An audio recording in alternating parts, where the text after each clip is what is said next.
Target salute guys, आज हम करने जा रहे हैं क्लास 8th ज्योग्राफी चैप्टर 2 का पार्ट 2। पिछली पार्ट में आपको याद होगा हमने लैंड एज अ रिसोर्स अच्छे से कवर कर लिया था, पूरी तरह से उसके सारे कॉन्सेप्ट्स बहुत ही ढंग से क्लियर कर लिए थे। और आज हम बात करने वाले हैं सॉइल के बारे में। सॉइल एक बहुत ही इंपॉर्टेंट नेचुरल रिसोर्स है, ये आपको मालूम है। तो बिना लेट किए जल्दी से स्टार्ट करते हैं, एकदम सिंपल तरीके से आपको समझा देते हैं। Let's start. लैंड से ही रिलेटेड एक इंपॉर्टेंट रिसोर्स होता है सॉइल। सॉइल एक thin layer of granny substance होता है जो पूरे सरफेस को कवर करता है अर्थ के। हम सब जानते हैं सॉइल होता क्या है। अब आप यहाँ पे पूछोगे कि कैसे मालूम पड़ेगा कि पूरे वर्ल्ड के कौन से पार्ट में किस तरह की सॉइल होगी, क्योंकि सॉइल तो बहुत सारे तरह की होती है। तो क्या होता है, कौन सी जगह में कैसा लैंडफॉर्म है उससे डिटरमिन होता है कि किस तरह की सॉइल होगी। जैसे कि हम अभी बात कर चुके हैं कि पूरे वर्ल्ड में अलग अलग तरह के लैंडफॉर्म्स हैं, कहीं डेजर्ट्स हैं, कहीं माउंटेन्स हैं, कहीं प्लेटो है। तो उससे डिसाइड होता है कि उस जगह पे सॉइल कैसी होगी। तो मेनली 3 चीजें हैं जो सॉइल को बनाती हैं: ऑर्गेनिक मैटर, मिनरल्स और वेदर्ड रॉक्स। वेदर्ड रॉक्स क्या होते हैं ये अभी हम आपको समझाएंगे थोड़ी देर में। फिर सॉइल फॉर्म कैसी होती है? सॉइल फॉर्म होती है through the process of weathering. ये हम दूसरे चैप्टर्स में भी डिस्कस कर चुके हैं, यहाँ पे भी अभी हम आगे आपको शॉर्ट में समझाएंगे कि वेदरिंग का प्रोसेस होता क्या है। और what makes soil fertile? The right mix of minerals, organic matter make the soil fertile. तो सॉइल में जैसा कि हम बात कर चुके हैं, मिनरल्स भी होते हैं, ऑर्गेनिक मैटर भी होते हैं। तो सही मिक्स होता है दोनों का, ऑर्गेनिक मैटर का भी और मिनरल्स का भी, तब जाके सॉइल फर्टाइल होती है। और ये काम नेचर बहुत अच्छा करता है। वर्ल्ड में बहुत सारी ऐसी जगह है जहाँ पे सॉइल बहुत फर्टाइल होती है। तो आप सोचो नेचर ने कितना परफेक्टली ऑर्गेनिक मैटर और मिनरल्स को मिक्स किया होगा कि हम उसमें इतने अच्छे से खाना उगा पाते हैं। जैसा कि हमने आपको प्रॉमिस किया था, हम आपको वेदरिंग के बारे में समझाएंगे। तो वेदरिंग का मतलब होता है कि जो भी रॉक्स एक्सपोज्ड होते हैं टेम्परेचर से, फ्रॉस्ट के एक्शन से, प्लांट से, एनिमल से या ह्यूमन एक्टिविटी से, जब ये रॉक्स टूटते हैं और डिके होते हैं ओवर द इयर्स, तब जाके वो सॉइल बनते हैं। तो ये एक बहुत ही लंबा प्रोसेस होता है और इसमें temperature, water, frost, plants, animals, सबकी एक्टिविटी जब रॉक्स पे होती है और धीरे धीरे इतने बड़े बड़े जो ये पत्थर होते हैं ये टूट के एकदम छोटा मैटर बन जाते हैं। इसी में डेड एनिमल्स डीके होने लगते हैं, माइक्रो ऑर्गेनिजम्स आने लगते हैं। तो ग्रेजुअली ओवर द इयर्स ये बन जाता है सॉइल। तो ये जो प्रोसेस होता है जिसमें रॉक ब्रेक होता है और डिके होता है, इसको कहा जाता है वेदरिंग। वेदरिंग के बहुत सारे एजेंट्स होते हैं जैसे कि हम डिस्कस कर चुके हैं: temperature, water, frost, plants, animals, human activity. These are all agents of weathering जो वेदरिंग कराते हैं। और आपको जान के हैरानी होगी कि it takes hundreds of years to make just 1 centimetre of soil. आप एक स्केल निकाल के उसमें देखना 1 सेंटीमीटर कितना होता है, कितना कम होता है। और हंड्रेड्स ऑफ इयर्स लग जाते हैं सिर्फ 1 सेंटीमीटर सॉइल बनने में। और कितनी आसानी से हमारी नेग्लिजेंस, हमारी केयरलेसनेस की वजह से सॉइल इरोड हो जाती है, सॉइल की क्वालिटी खराब हो जाती है। तो आप सोचो हम कितनी केयरलेस चीज कर रहे हैं कि जो इतनी मेहनत से नेचर ने हमें सॉइल बना के देती है नेचर, हम उसको इतनी केयरलेसनेस में खराब हो जाने देते हैं, इरोड हो जाने देते हैं। और आगे चल के हम इसका क्या करेंगे, क्योंकि सॉइल बनने में तो इतना ज्यादा टाइम लगता है ना। So how are we going to manage अगर हम अभी इन रिसोर्सेज को कंजर्व नहीं करते हैं तो आगे बढ़ते हैं और अब हम बात करते हैं factors of soil formation. Soil कैसे फॉर्म होती है?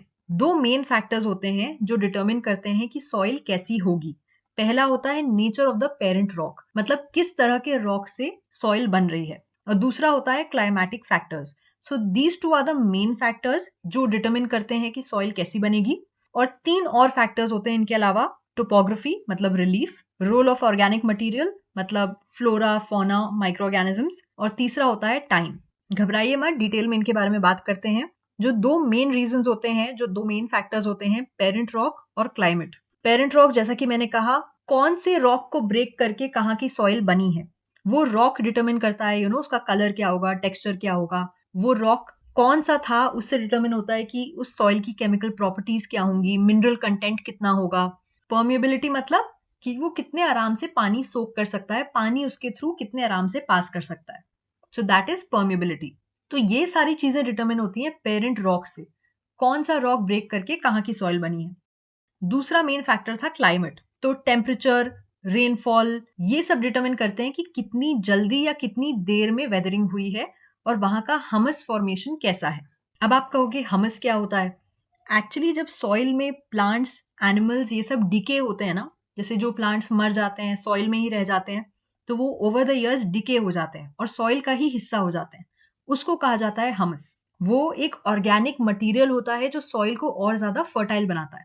उसके अलावा जो 3 और फैक्टर्स थे, टोपोग्राफी मतलब रिलीफ, इसका मतलब होता है कि ऑल्टीट्यूड, स्लोप, ये डिटरमिन करता है कि किस तरह से कितनी सॉइल अक्यूमुलेट होगी। फॉर एग्जाम्पल जैसे माउंटेन्स हुए तो माउंटेन्स एक टोपोग्राफी हो गई, प्लेटोज एक दूसरी टोपोग्राफी हो गई। तो वहां का जो लैंड है वो क्या है, कैसा है, उसकी हाइट कितनी है, उसका स्लोप कितना है। क्योंकि अगर स्लोप बहुत ज्यादा होगा, मान लो माउंटेन्स है तो उसमें तो स्लोप होता है, तो जो भी सॉइल फॉर्म होगी वो नीचे आती जाएगी, है ना, वो नीचे अक्यूमुलेट होगी। तो ये सब जो डिसाइड करता है, ये रिलीफ डिसाइड करता है, वहां का जो लैंड है उसकी टोपोग्राफी कैसी है, उसकी हाइट कितनी है, ये सबसे डिसाइड होता है। फोर्थ फैक्टर था flora, fauna and micro organisms. मतलब वहां की जो सॉइल है उसमें किस तरह के प्लांट्स पाए गए थे, कौन से माइक्रो ऑर्गेनिजम्स पाए जाते हैं, they also determine the fertility of the soil. और फिफ्थ हमारा फैक्टर था टाइम, कितना टाइम लगा वहां की सॉइल फॉर्म होने में, कितने टाइम तक वहां की सॉइल अनडिस्टर्ब थी, उससे डिसाइड होता है कि सॉइल की थिकनेस कितनी है। तो ये सारे फैक्टर्स जो हैं ये मिल के सॉइल फॉर्मेशन में साथ देते हैं। इसमें से 2 मेन फैक्टर्स हैं और बाकी 3 दूसरे फैक्टर्स हैं जो भी काम करते हैं बट उतने इंपॉर्टेंट नहीं है। समझ में आ गया? आगे बढ़ते हैं, सॉइल के बारे में थोड़ा सा और समझते हैं, सॉइल के स्ट्रक्चर के बारे में।